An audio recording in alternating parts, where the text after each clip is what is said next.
Good evening and welcome to Christians Aren't Sheep. A beginner's guide to meditation. My name is Ron, I'm the host of this show. And this is a channel you don't need to subscribe to. You don't have to hit the like button. And I won't ask you for any donations. Simply a place to come and hang out, do a little devotional, things to give you things to think about for meditation. Yeah, just hang out and kind of keep track of what I'm up to. It's Wednesday night. Today was a fasting day. In my gut reduction routine, just a little update. That's where I'm at. At the beginning of this week, I was at 232 pounds. Hopefully dropping into the 220s this weekend. So we'll see on Saturday how that goes. And yeah, I was saying yesterday that I had a sore left knee from all the clutching I had to do when I'm driving truck for my friend. And yeah, today I had to let him know that I wasn't going to be able to drive truck for a while. That knee is starting to feel crippled up, and yeah, we're just going to take it easy for a bit and see if that'll heal up a bit. And I got a little bit of mint tea on the go tonight.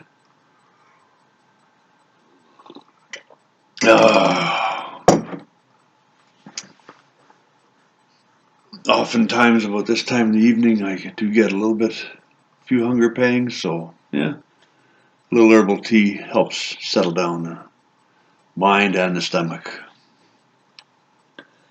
Okay, let's get into our devotional.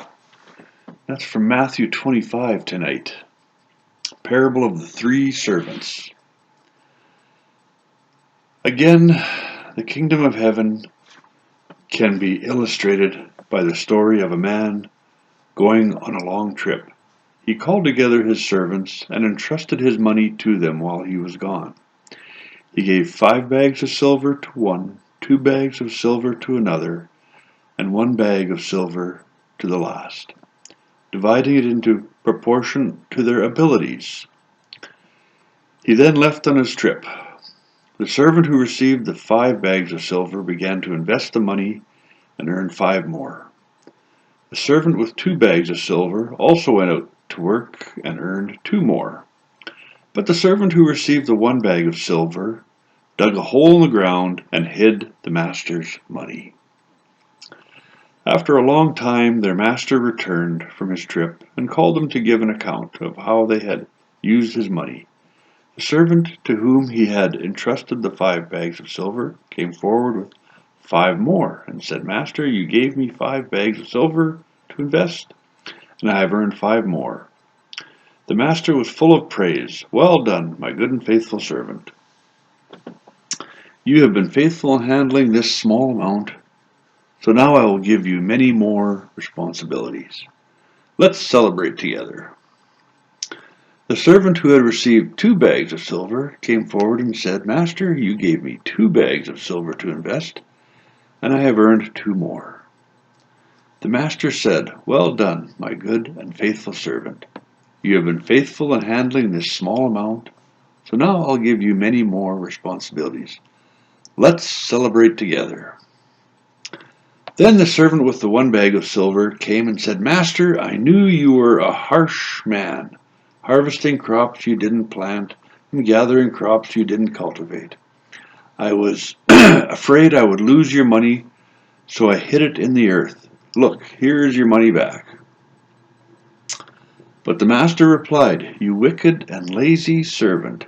If you knew I harvested crops I didn't plant and gathered crops I didn't cultivate, why didn't you deposit my money in the bank? At least I could have gotten some interest on it." Then he ordered, "Take the money from this servant and give it to the one with 10 bags of silver. To those who use well what they are given, even more will be given, and they will have an abundance. But from those who do nothing, even what little they have will be taken away. Now throw this useful servant into the outer darkness, where there will be weeping and gnashing of teeth."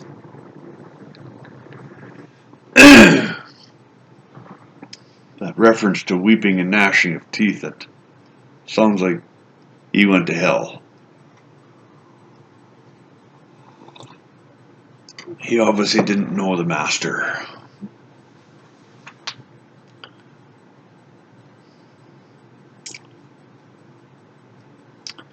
And I like that one part there. To those who use well what they are given, even more will be given, and they will have an abundance.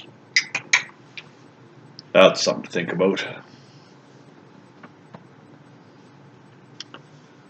And the reading from our devotional book is called Plod for God.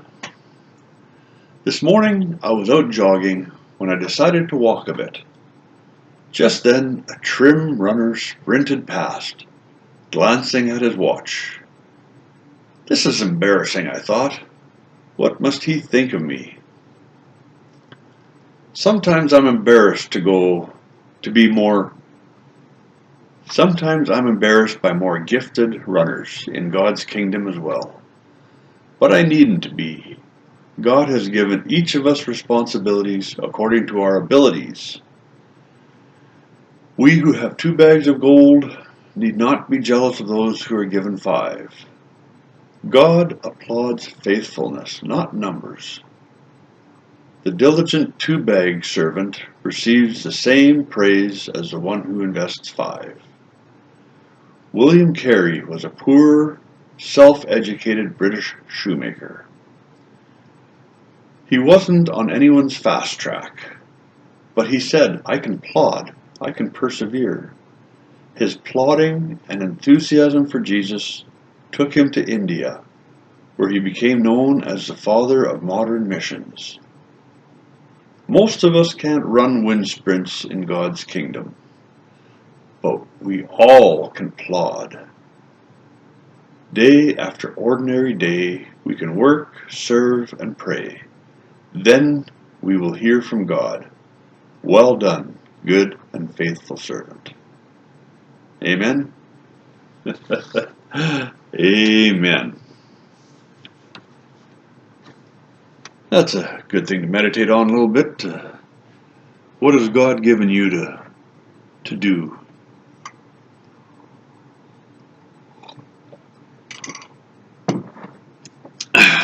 And are you doing it? That's something we all need to examine, and good thing to meditate on.